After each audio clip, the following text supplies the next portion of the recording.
Hey guys, so I wanted to do a new video for you, which is just talking about my experience as 1 week on low FODMAP and what the difference is, and I'll try and make it as short and sweet as possible.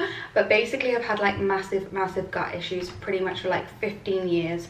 I have just had like really bad like stomach cramps, like abdominal pain, like basically I won't go into too much detail, but like you know what I mean when I say not good vibes in the gut. And I've literally been tested for so many things like celiac, Crohn's, and the doctor was just like, you have IBS.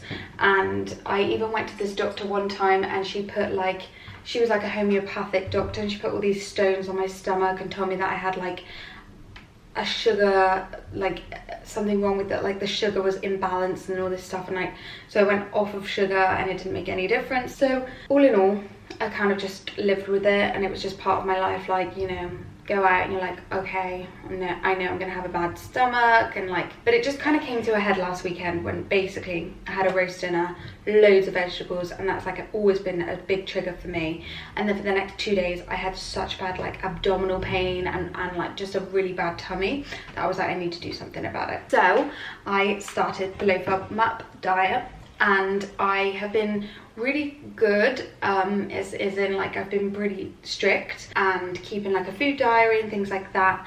And after a week, what I will say is that I've noticed a massive difference in terms of like my just like general abdominal discomfort, and like I don't really feel bloated at all. And I'm still not quite there in terms of like the toilet time, which I won't go into too much detail, but basically it's not like perfect, but at the same time I would say it's like at least like a 60-70% improvement in terms of just general symptoms after doing it for a week. That is keeping me kind of like wanting to carry on with it.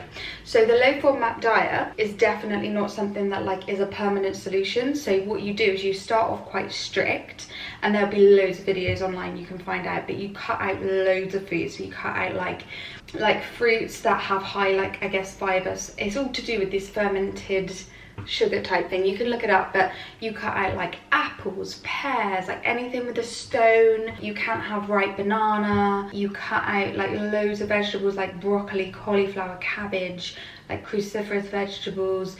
You cut out sprouts. You cut out obviously like gluten and dairy and all this stuff to an extent, like, so you go lactose free. And so I wanted to share with you a few things, just some meals that I've kind of been having that have really helped, that I've been loving, and some kind of particular things. So right now I'm drinking a cup of tea. The milk that I've been using is the Arla lactose-free milk. This is actually whole milk, which is not something that I normally drink, because I would usually be like, oh my god, this has so many calories, but I only like a splash of it in my tea, and I really like how creamy it is. Another thing that I've been really loving in the coffee vibe is coconut latte.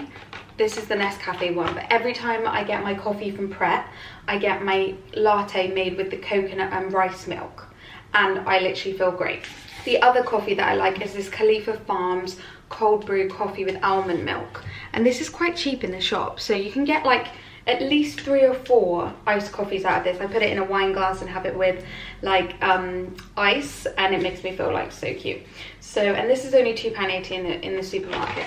So that's kind of like my coffee. And then I also have been having tea, regular like well, I actually like, this is my favorite tea, biscuit tea.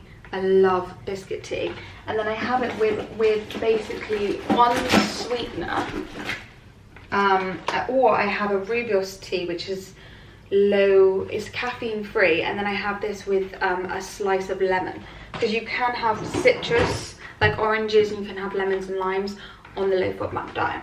Another kind of, I want to just share with you some foods. One thing that I've been really loving to do is I will cook a whole chicken, and I'll cook it in butter and lemon and parsley, and then I will just use the leftovers and shred it.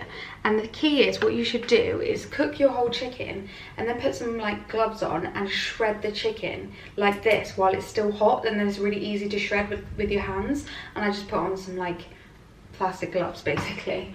And then I made a salad last night. I made like that Jennifer Aniston salad with, and it's like a take on a Cobb salad. So you use like chicken, lettuce is fine, you can have lettuce. I had a bit of cucumber in there. I had pecorino cheese, so you can have like hard cheese on this diet because it's low in lactose, so you can have like parmesan cheese and stuff like that. And then I also added some tomatoes, some chives, because you can't have onion, you can't have garlic, and bacon. I did some crispy bacon on it. And then for the dressing I did white wine vinegar, olive oil, and because you can't have garlic, every time I use olive oil I use this one, so it's the garlic and olive oil. And I also eat on a calorie deficit because I'm just trying to lose a little bit of weight at the moment, and so I find that it's actually quite easy to stick on a calorie deficit on this diet because you're eating loads of whole foods, you're not eating loads of processed junk, because so many of the processed foods you can't even eat anyway. But one of the things that is a bit, I don't know if this is actually low FODMAP, but I seem to be okay with it, is peanut butter. Every morning I have peanut butter with my oats, and I'll show you which oats I have.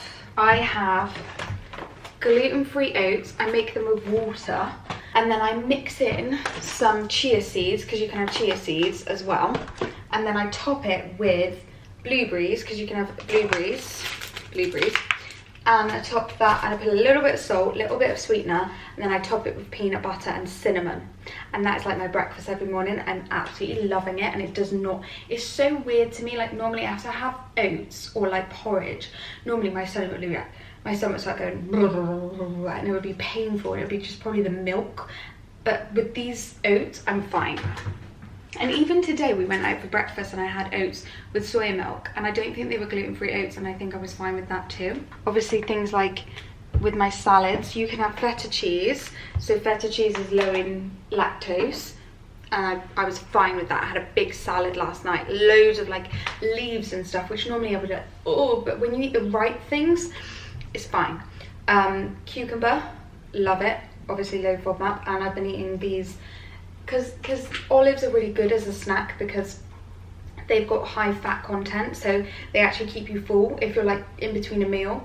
So I've just been having these like green olives here. You can't have garlic and onion, which is quite a big thing because that is in so many things, but I think I must have just all these years been allergic to onion and garlic, and then I'm just like eating all this stuff thinking like, what is it? And it must have been that. You can't have milk obviously because it's got like dairy in it, but I've been having this. This is the dark chocolate and sea salt, and I've always been one of those people, I hate dark chocolate, but I feel fine with this. So I've been eating this, and it feels like healthier, but this does have a bit of milk in it, but I seem to be okay with it. And the gluten-free oats. Then for snacking, these little oranges have been great. And then for bread, because you can't have normal bread, I've been getting from Waitrose this spelt sourdough bread. One thing I will say is I did have a little bit of a reaction to the bread. So I actually think I shouldn't have too much of it, and I did have 2 like massive slices. But it still wasn't anywhere near as bad as what I'm used to, so I was like, it's fine. It's not like perfect, but it's much better than what it normally would be. And they do say you shouldn't really have too much sweetener. So I was trying at the start to have like lemon infused water instead of my normal squash. I just have like normal sugar-free squash, but I really struggled to drink water. So for me, I'm just gonna have to deal with the fact that, yeah, it's got in it and it might irritate my gut, but realistically I just have to be honest with myself. Like, I'm not going to be the kind of person that can just drink loads and loads and loads of water unless it's got squash in it. It's just, I'm a sugar addict. So anyway, oranges are great. Then today I went to the shop, and I haven't tried a lot of these foods yet because I've been a bit nervous. What we're going to have tonight is we're going to have Mexican, which is going to be quite difficult without the onion and garlic, but there's the Monash University website, and there's a few other bloggers that do low FODMAP recipes. I can link them in the description, but they gave some recipes for low FODMAP like Mexican. So I got some peppers, because you can have peppers on a low FODMAP. Then I'm going to do beef tacos. So I just got the 5% beef, which is absolutely fine. Obviously it's just beef. And they've changed the wrapping on Sainsbury's, so I think it's going to be better for the environment. Then, oh, this lettuce, I've been eating so much of this lettuce, and I know it's not as nutritional as like spinach or like rocket and all of those lettuces, but I actually just love the taste of crunchy, like iceberg lettuce type, and I just think if you like it and it's low calorie, like what's the big deal? So I've been eating these, loads of them, and I find that one of these is like the perfect portion for me for a salad. So I'm gonna have that with my tacos tonight. And then for the taco kind of like thing, because you can't use onion or garlic, I'm gonna use cumin, and it said you need smoked paprika, which I already have. Smoked paprika and oregano, which I did buy more of that in the other bag. And then I did buy these to try. So these are free from gluten-free, milk-free, egg-free chocolate cake bars, because what was happening was Sam was eating all of it, so I got him some treats for him, and then I'm gonna just stick to this stuff. Yeah, I don't think I would have an issue with this. But the difference is that I will say the gluten-free foods have more calories. Try and stick, if you are trying to do a calorie deficit and be healthy and stuff, try and stick to just like the oranges for a snack instead of chocolate. But it is the weekend, so I am gonna have a bit more today than I normally would. But so this is the chocolate cake bar. I'm excited to try that. Mexican night. I've got coriander, and they do this lactose-free cheddar. Apparently cheddar is fine anyway, but I guess it won't hurt to have the lactose-free. You can have avocado, but in small quantities, so I'm gonna have literally like a tiny bit of avocado on my tacos, because obviously you can't have salsa, which because it's full of onion. Eggs are great. So we eat a lot of eggs, and I'm gonna make breakfast burritos tomorrow. These are so good. These are the chocolate macaroons, and they were only £1 in Sainsbury's, and they are obviously low FODMAP, but they are like 145 calories just for one tiny thing. So that is the difference. I find the calories are way higher on the gluten-free foods. But you can have tacos because they're made with corn, no wheat. So I'm gonna have hard shell tacos tonight for the Mexican. And I also found these, which are like street market, actual 100% corn tortillas, which is like the authentic Mexican. I know it's old El Paso, but I'm pretty sure like authentic Mexican tacos are made with just corn. And that is how you would get it in Mexico. So I'm quite interested to see. I'm not expecting them to taste like wheat. I know they won't taste like that, but I've never really been a big fan of wheat tortillas anyway. I've always gone for like the lettuce cups, and these are only 53 calories per tortilla, so I'm excited about that. I did also get myself, okay, so this is the oregano. I got myself this looks so good, doesn't it? Caramel chocolate bar. This is the no vegan, dairy, gluten, egg, nut free. Oh my god, that looks so good. I'm gonna have that tonight, I think. My Saturday night treat. And I also picked up some coconut yogurt, because I love coconut yogurt anyway. If we go out and it's on the menu, I'll normally order it. So I might have that tomorrow with like a little bit of jam or some blueberries and some... I can't have granola, so I might have to find like a gluten-free granola. I love coconut yogurt, it's so good. And then of course for Sam, I just had to get him some regular, like for the refried beans and the corn and wheat tortillas, because I will be so jealous, because I love refried beans. Like for me, there is nothing more delicious than like getting a tortilla chip and dipping it in refried beans with cheese on top.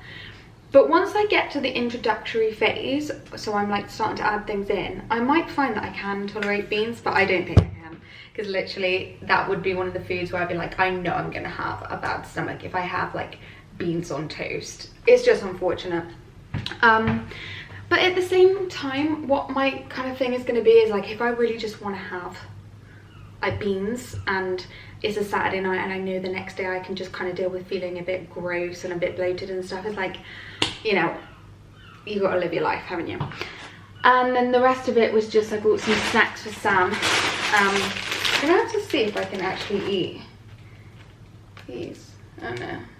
I think I can eat the salt and vinegar crisp. These are just Walkers and some more snacks for Sam. Because the thing is he was just eating all the expensive gluten-free stuff, so I just got him some regular stuff. that you can munch on. Anyway, so all in all, highly recommend low FODMAP. I will continue to be sharing videos on how I get on and recipes and things like that. Any questions, put them in the comments, and I will see you guys in my next video.